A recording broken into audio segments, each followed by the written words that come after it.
Bonjour et bienvenue à l'Art du Mentaliste, le podcast qui vous explique comment des outils issus du mentalisme et des soft skills peuvent vous servir dans la vie quotidienne pour améliorer vos relations avec les autres et pour améliorer votre vie. Je m'appelle Taha Mansour et je serai votre hôte pour ce podcast.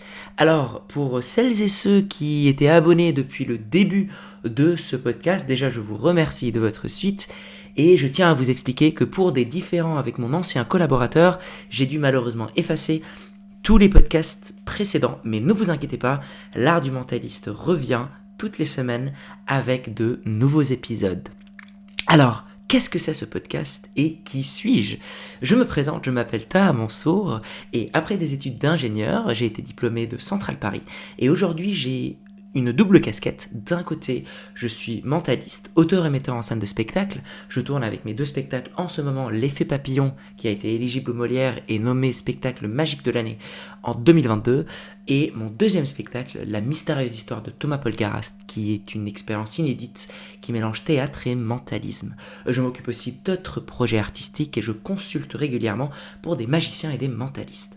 En parallèle de ça, j'ai une casquette de formateur en soft skills, dans le sens où j'utilise le mentalisme et ce que j'ai pu développer avec cette pratique artistique et je le mélange avec ma formation d'ingénieur pour enseigner en école d'ingénieur, école de commerce, en université et même en entreprise des outils pour améliorer leurs capacités humaines, on va dire, comportementales et relationnelles. Ma spécialité, c'est notamment la communication d'influence, où je vais intervenir sur des sujets comme la négociation, la gestion de crise, la gestion de conflits, la créativité, comment prendre la parole efficacement et un tas d'autres sujets qui nous permet de mieux survivre dans notre société et en collaboration avec les autres. L'objectif de l'art du mentaliste, c'est de vous transmettre des outils chaque semaine sur un sujet en particulier, soit d'un côté des outils issus du monde des soft skills et des recherches que l'on peut voir en psychologie, en neurosciences, des choses que moi j'utilise en formation. Ça peut être sur la créativité, sur détecter la manipulation, sur comment réussir à mieux convaincre les autres, améliorer son organisation, réussir à déjouer, désamorcer les conflits, à déjouer la manipulation, à détecter les mensonges, un tas d'autres sujets. Ça peut être des sujets d'actualité autour du mentalisme et de la cognition humaine, comme des expériences psychologiques qui ont, mal tourné à la fin, qui peuvent nous apprendre énormément de choses sur nous en tant qu'être humain et sur comment on peut mieux collaborer avec les autres. Ou encore, ça pourrait être aussi des sujets autour de l'art du mentalisme dans le sens artistique, c'est-à-dire le côté spectacle, apprendre des tours, comment bluffer ses amis, comment moi j'écris mes spectacles et un tas d'autres sujets. Bien évidemment, nous allons aussi avoir régulièrement des invités qui viendront parler de leur sujet de spécialité. Pour ce premier épisode, ce qui était important pour moi, c'était de définir qu'est-ce que c'est le mentalisme, selon moi en tout cas. Parce que je tiens à vous spécifier, le mot mentaliste veut dire énormément de choses. Quand je dis à des gens que je suis mentaliste, j'ai eu certaines personnes qui me disent « Ah bah super, à quoi je pense ?» D'autres qui m'ont dit, tiens, du coup, tu peux me faire un tour de magie avec des cartes. Et d'autres qui m'ont dit, écoute, là, j'ai un souci, j'ai l'impression que ma femme me trompe, est-ce que tu peux me dire si c'est vrai ou pas ? Donc, trois choses qui n'ont rien à voir entre la série de mentalistes qui porterait le mentaliste comme un consultant du CBI ou du FBI ou de la police, à d'autres personnes qui se présentent comme étant mentalistes et qui font que un tour de cartes. Qu'est-ce que c'est le mentalisme ? Alors selon moi, parce que j'ai l'impression qu'il y a beaucoup de définitions, très important déjà à savoir, le mot mentaliste en anglais, quand vous allez dans le dictionnaire, veut dire soit quelqu'un qui fait des tours avec son esprit et qui bluffe les personnes, ou alors quelqu'un d'excentrique et de fou. À vous de choisir quelle est la définition que vous voulez me donner. Non, plus sérieusement, la définition que moi je donne du mentalisme, c'est un art du spectacle qui va se concentrer sur des phénomènes impossibles avec des objets intangibles, comme les pensées, les émotions et les choix des gens.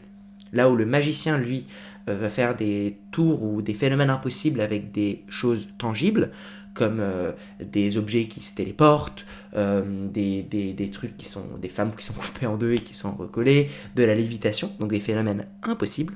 Le mentaliste, lui, va plutôt mettre en scène des phénomènes qui semblent impossibles, mais qui vont toucher l'intangible, c'est-à-dire les pensées des gens, les émotions, les choix.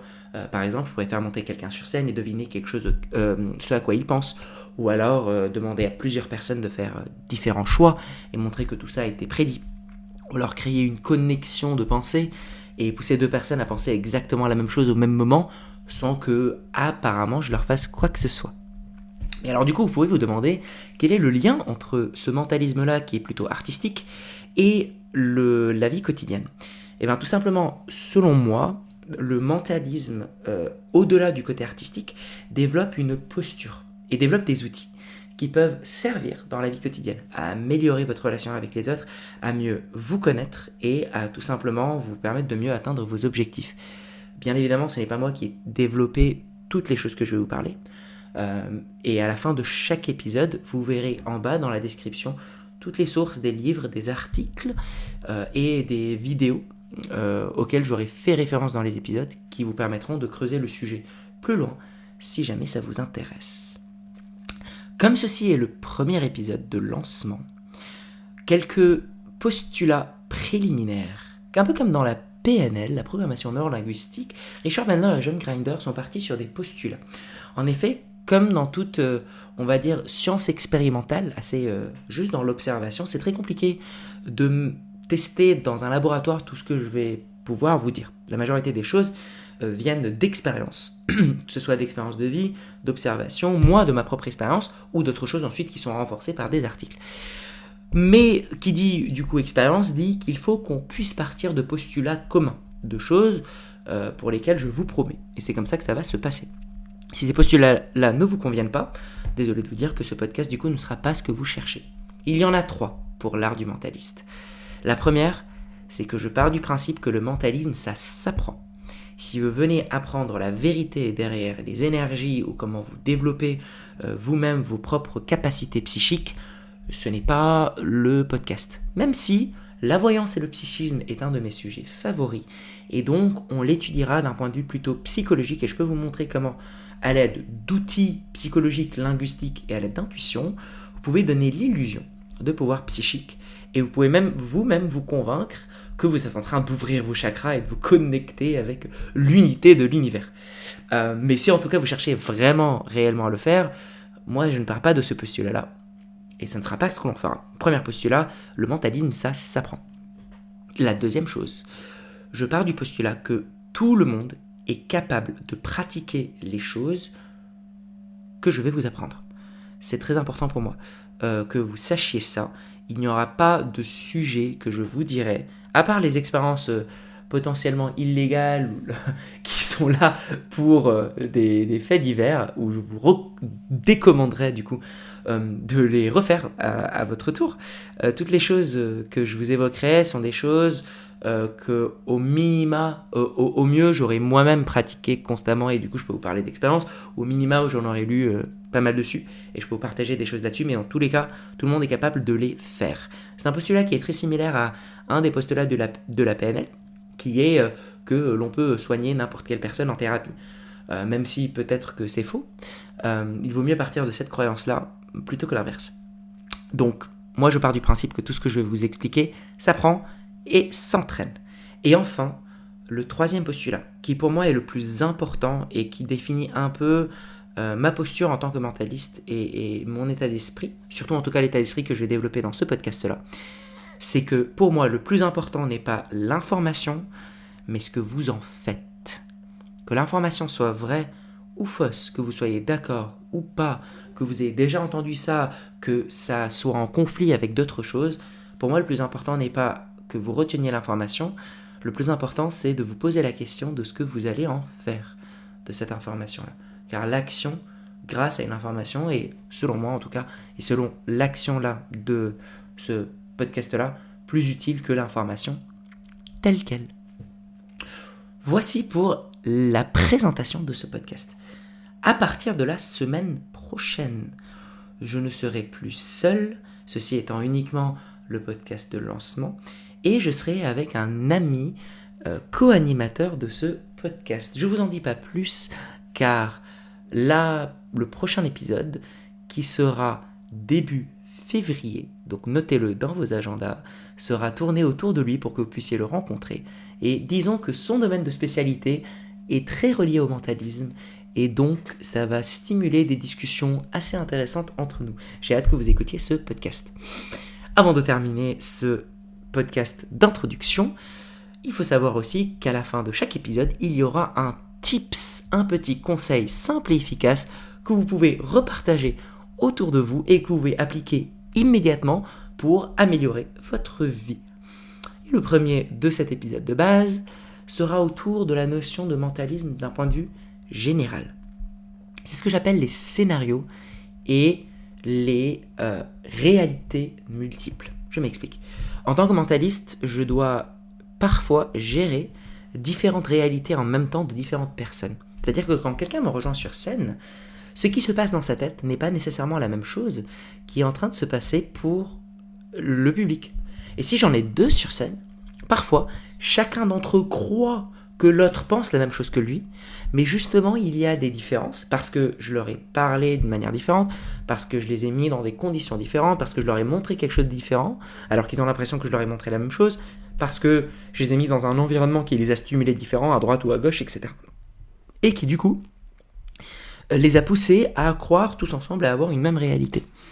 Mon job, c'est de comprendre comment mes mots, mes gestes et mes actions vont créer les réalités nécessaires pour moi afin de réussir mes numéros de mentalisme, parce que oui, je ne sais pas réellement lire dans les pensées. Je ne peux pas rentrer ma main dans votre cerveau pour sortir les pensées. J'ai besoin de méthodes pour atteindre ces informations-là.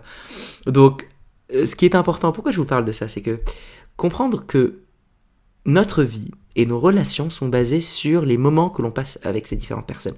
La raison pour laquelle, quand vous allez voir un spectacle, parfois ça marche, c'est que justement, ces personnes-là ont eu un scénario différent. Pourquoi est-ce qu'ils ont eu un scénario différent ? C'est qu'ils ont été confrontés à un ensemble, à une séquence, on va dire, de faits, et leur cerveau a relié tous ces différents faits ensemble. Si, par exemple, vous allez voir un film, eh bien, en sortant du film, vous pouvez faire une discussion autour des personnages que vous avez vus. Par exemple, vous pouvez vous dire « Ah là là, je comprends pas pourquoi le héros, il a pas fait cette décision-là. Purée, si moi j'étais à la place, il aurait fait ça. Je suis sûr que lui, une heure avant l'événement, il était tranquille et il avait pas besoin de... » Et vous émettez des hypothèses, vous discutez sur la personnalité, il peut même y avoir des débats sur la personnalité de ces personnages. Or, si l'on y pense, vous venez littéralement de passer en moyenne 1h30 avec cette personne. Donc c'est comme si vous arriviez à juger toute une vie et créer des conséquences de ce que vous venez de voir sur une personne que vous ne connaissez pas à partir uniquement d'1h30 d'interaction. C'est quand même dingue. C'est ça la capacité du cerveau. C'est sa capacité à créer de la cohérence entre les différents éléments que vous voyez.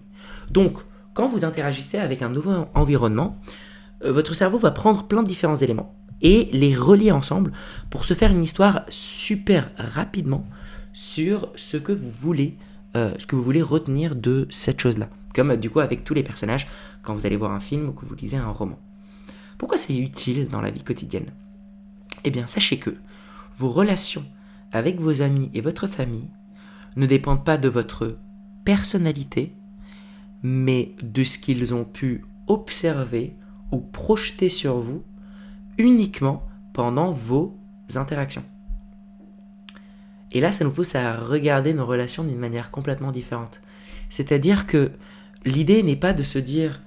peut-être ça vous est déjà arrivé de réaliser que vous étiez par exemple énervé contre quelqu'un et vous ne comprenez pas pourquoi cette personne-là, votre conjointe par exemple, ne vous comprend pas ou n'arrive pas à ressentir le stress que vous avez vécu, ou alors même ne voit pas tout l'effort que vous avez mis en place pour elle et lui, et donc vous êtes hyper triste ou hyper énervé face à ça parce que vous dites purée, ils auraient pu comprendre quoi. Moi par exemple, j'aurais pu, j'en ai marre parce que ma femme ou ma copine elle remarque pas tout l'effort que j'ai fait. La dernière fois, j'avais loupé une demi-journée de boulot pour aller la voir, pour qu'on passe une demi-journée ensemble. J'ai l'impression qu'elle n'est pas du tout reconnaissante.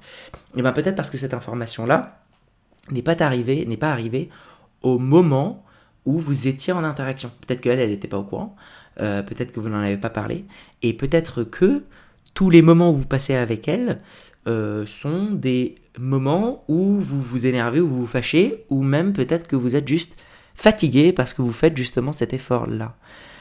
Si c'est le cas, l'image qu'elle a de vous ne correspond pas à l'image que vous-même vous voudriez renvoyer. Et c'est là où ça devient intéressant. Donc, si jamais vous voulez renvoyer une image à quelqu'un, vous voulez que cette personne-là pense d'une certaine manière de vous, ou alors vous voulez tout simplement améliorer votre communication avec une certaine personne parce que vous sentez qu'il y a des blocages et vous ne comprenez pas parce que vous avez l'impression de faire énormément d'efforts. Eh bien, juste prenez un temps et posez-vous la question, essayez de vous rappeler de tous les moments que vous avez passés effectivement avec cette personne et comment ces moments-là se sont passés avec elle. Pour vous donner un exemple, si vous pensez que vous êtes quelqu'un de généreux, parce que vous passez 95% de votre temps à donner de l'argent à tout le monde autour de vous, si du coup vous vous autorisez 5% de moments un peu, on va dire, égoïstes, et vous pensez qu'à vous-même, vous ne faites que des demandes et vous n'essayez pas de faire des efforts, eh bien, si par exemple tous les moments que vous avez vécu avec un ami ou une amie étaient dans ces 5%-là, cette personne va vous prendre pour quelqu'un d'égoïste. Et donc si cette personne-là vous dira « Écoute, j'ai l'impression que tu es égoïste, Gérard », vous, ça va vous paraître comme un choc, parce que vous allez vous dire « Mais je comprends pas, moi je passe 95% de ma vie à donner de la thune, à penser aux autres et tout, et non mais c'est n'importe quoi, c'est ridicule, elle ment. » Or, en réalité, c'est uniquement sa perception de vous. Et c'est l'histoire qu'elle s'est racontée, comme vous, l'histoire que vous racontez à partir des 1h30 que vous voyez d'un personnage au cinéma. Donc, si jamais vous avez quelque chose qui est en contradiction avec votre vision de vous-même, demandez-vous si cette personne-là n'a pas juste eu le droit à un attrait, une partie de votre personnalité. Et si c'est le cas, dans ce cas-là, peut-être que la prochaine fois, je pourrais faire un effort en allant dans ce sens-là, dans le sens de l'identité ou de la personnalité que je voudrais renvoyer à cette personne pour que par l'expérience, cette personne-là puisse changer son avis sur moi. Et même si vous rentrez dans un débat où vous pouvez vous dire « Bah non, je peux juste lui expliquer et ça passera ». En réalité, ce n'est pas le cas. L'apprentissage humain ne passe pas uniquement par une discussion comme ça. Il faut à un moment donné le voir pour le croire, avec des gros guillemets. Donc voici le tips d'aujourd'hui. Si vous voulez améliorer vos relations avec quelqu'un d'autre, pensez exactement au moment que vous passez avec cette personne-là et essayez d'éviter tous les souvenirs qui vous prouvent le contraire, mais qui sont issus de votre vie quotidienne. Et comme dans tous les épisodes, je vous dis restez curieux et tout ira au mieux. À très bientôt. Bonne soirée à vous.